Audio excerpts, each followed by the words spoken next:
เอาเนาะพอแล้ว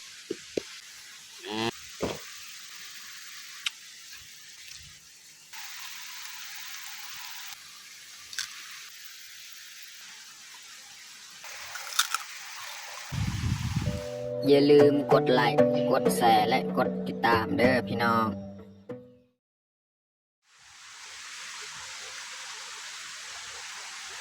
ครับสบายดีแล้วก็สวัสดีเบิร์ดสู่ครูสู่คนเนาะยินดีต้อนรับเข้าสู่ซองบาวยึงมื้อนี้ก็พาเมียเข้ามาทางป่าให้คือเก่าเพราะว่ายังบ่ทันสำเร็จเราก็ต้องได้เข้าตลอดเนาะจนกว่าให้ของเราเนี่ยทางสำเร็จเราก็สิไปทางอื่นเพราะว่าช่วงนี้นี่คนในหมู่บ้านเฮานี่เขาเจ้านี่เร่งทางป่าเฮ็ดไร่เพราะว่ามันเพิ่งฤดูของมันแต่ละครอบครัวก็ต้องเร่งทางให้เนาะเอาโอเคมีแต่ทุกคนติดตามเบิ่งติดตามชมเนาะสำหรับมื้อนี้เราก็ใช้ชีวิตตามเดิมตามเคยแหละมีแต่ทุกคนติดตามเบิ่งติดตามชมแบบยาวเลยเราก็เอาเครื่องของเรานี่ไว้บอนเก่าแหละบอนที่พักเก่าแต่เราสิเอาพระมีดเราก็ขึ้นไปทางให้ของเราแถวเทิงหั่นเนาะเพราะอยู่นี้นี่มันห่มเพราะว่ามีกกไม้ใหญ่แถวนี้เราก็มาพักผ่อนอยู่นี่อยู่บอนทางให้หั่นมันแดดถ้าว่าเราพักแถวหั่นเนาะนี่เราก็สีเริ่มออกเลย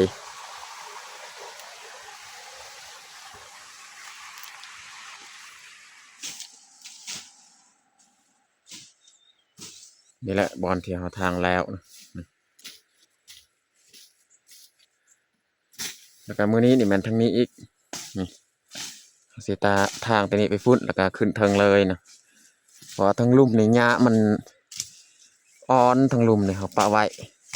ทางน้ำลังไรหญ้ามันสูงมันใหญ่เขาก็สีทางขึ้นทางนี้ก่อนเนาะทางขึ้นเทิงเลยแดดกะซองมาเลย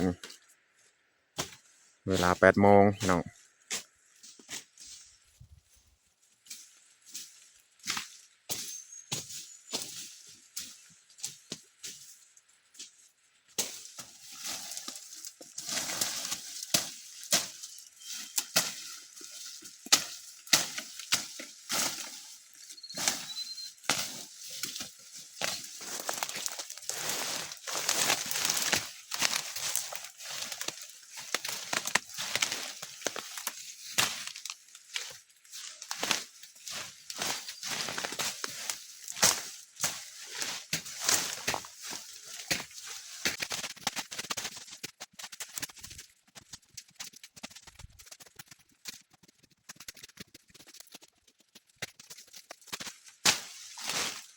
ตัดดอกแคนนำ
ตอนนี้เฮากาสีพักเที่ยงพี่น้อง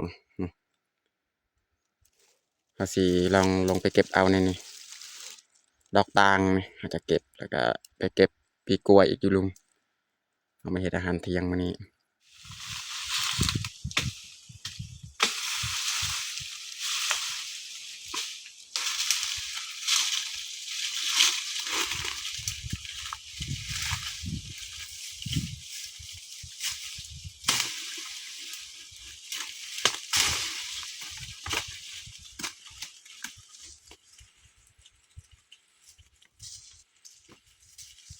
นี่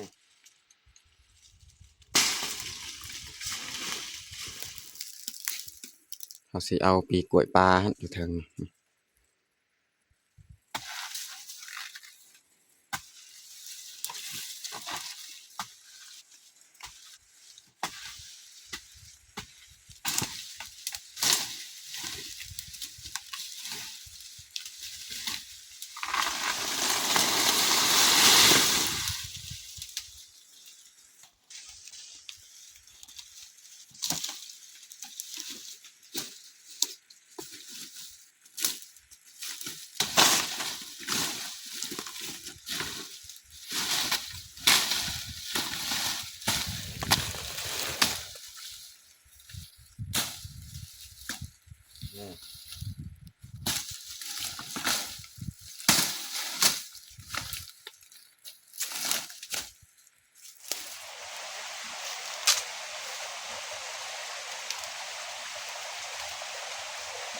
ตอนนี้เขากะสิ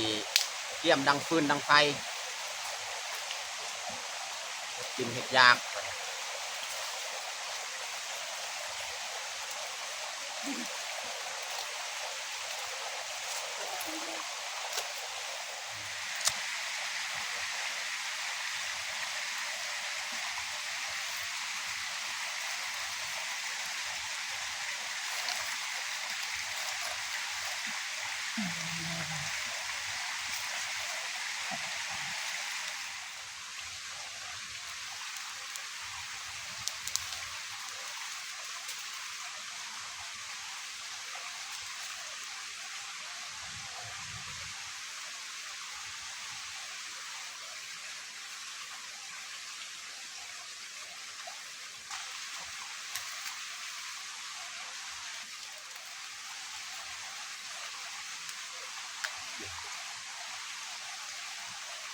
จะเผาเลยนี่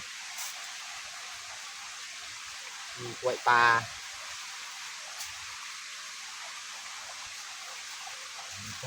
บอก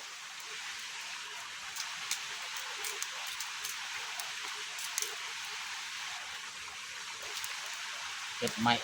หีบนี่เอาปีปิ้งน้ำมันหมูนี่พี่น้องผมมีอาหารการกินเอาหนังหมูน้ำมันหมูนี่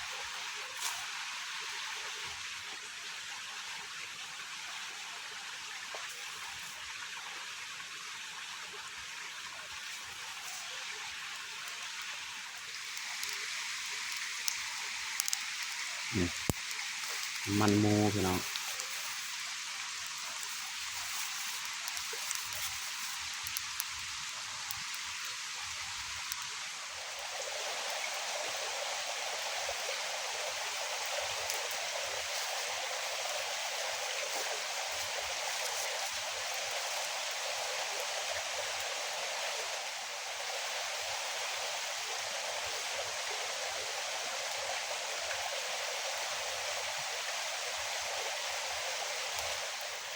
เมียจะลิดอกแคม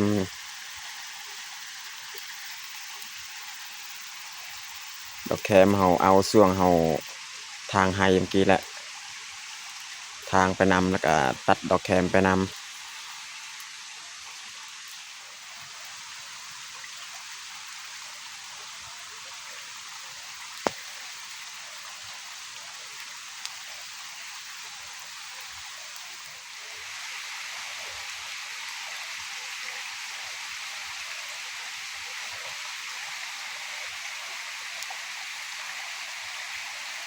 นี่สิเอาดอกตางนี่แหละ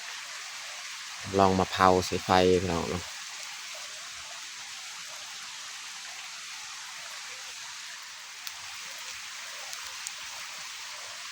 ตอนนี้ก็น่าจะสุกแล้วพี่น้องเนาะพอแล้วสิพอดีงามพอดีกรอบ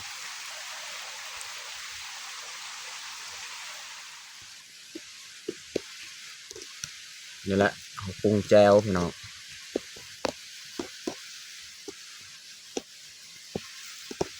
ลืมถือถ้วยมาพี่น้องเนาะ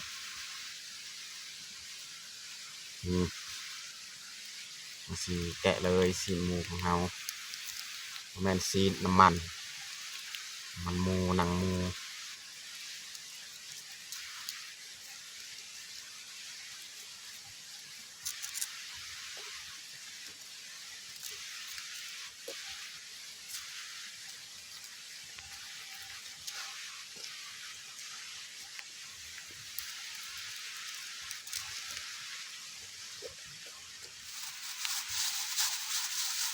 นี่แมนลวกผักเนาะลวกผักกาดลวกผักกาดเมียลวกแต่บานมาสุกเรียบร้อยเนาะ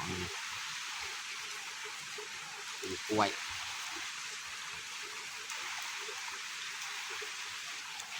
นี่แมนดอกตางกับเข้าใส่ไฟกันแล้วเอาไปล่าง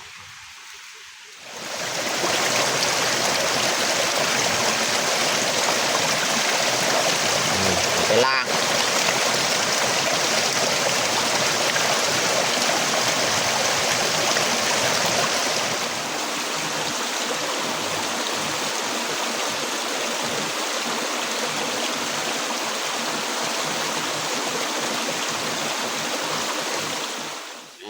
พี่น้อง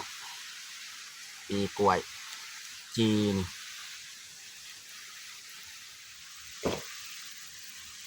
ดอกตางเผาๆเนาะแล้วก็ซีนหมูนี่บ่แม่นซีนน้ำมันกับนังเนาะแล้วก็เจียปีกล้วยปลาแล้วก็แจวอันนี้แม่นซุปเนาะซุปอาหารตอนเช้าแล้วก็ลวกผักกาดมีกล้วยอ้อยเนาะสำหรับอาหารเที่ยงของเฮากับเบิดสมิและพี่น้องเนาะตอนนี้ก็เรียบร้อยเฮาแต่งข้าวของเฮาแต่เฮาจะลงมือกินข้าวเที่ยงเลยเอามาทุกคนกินข้าวเที่ยงนำกันเอาข้าวกินข้าวอยู่ให้อยู่ป่าคือเก่าพี่น้อง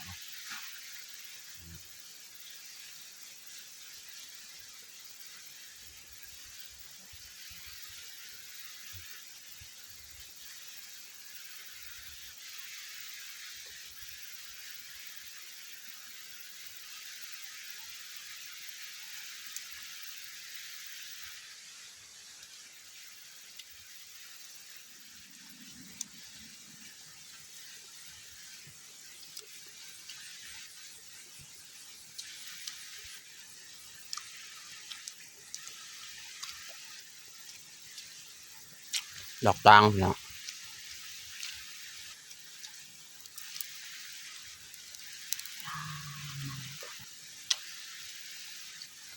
นังมูนี่ว่าเย็นจนมันสีแข็ง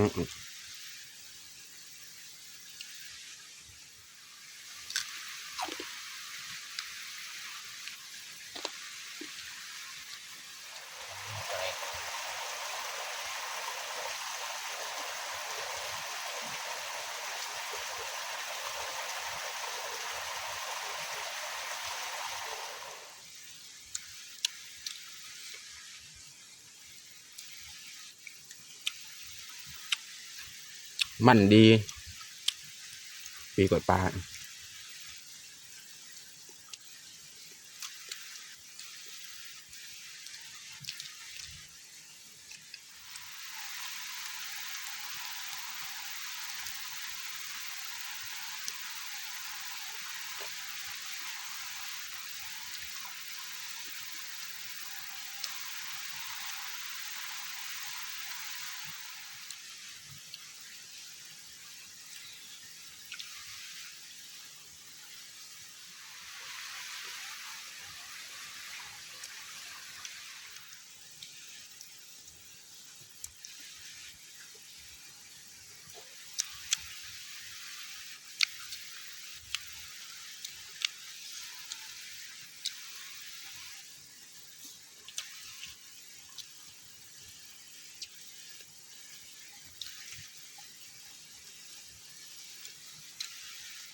อนนี้ก็กินข้าวกินน้ำเรียบร้อย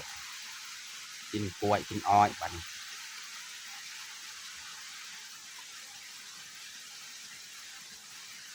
อากาศนี่ช่วงยามเที่ยงนี่ร้อนแห้งบัดนี้ค่ำมาจะหน่อยเย็นอีกกลางคืนหนาวเย็น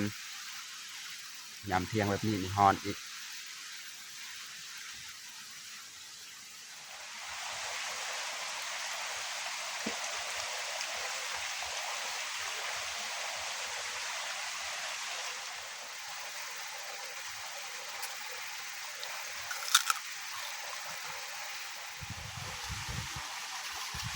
ตอนนี้เขาก็มัดแคมของเราเรียบร้อยหรือว่าเฮาลินี่เรียบร้อยเขามัดไว้เป็นมัดเลย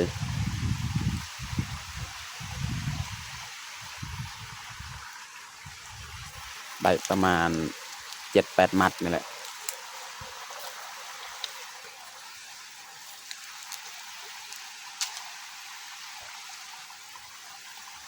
ช่วงนี้นี่แคมนี่ราคาดีนะพี่น้องเนาะแต่ว่าเขาก็บ่มีโอกาสได้ไปเอาเพราะว่าเขาก็เที่ยวทางไฮอันนี้เขาก็เก็บเอาส่วงทางไฮบางทีนี่แหละบนใดดอกแคมลายเขาก็เก็บเอานำ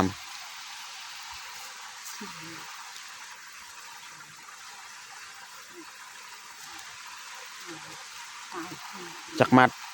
เก่ามัด 9 มัดสำนี้ก็ได้ซ้ำซื้อขนมให้น้องพลอยน้องแพงถ้าว่าเขาขายได้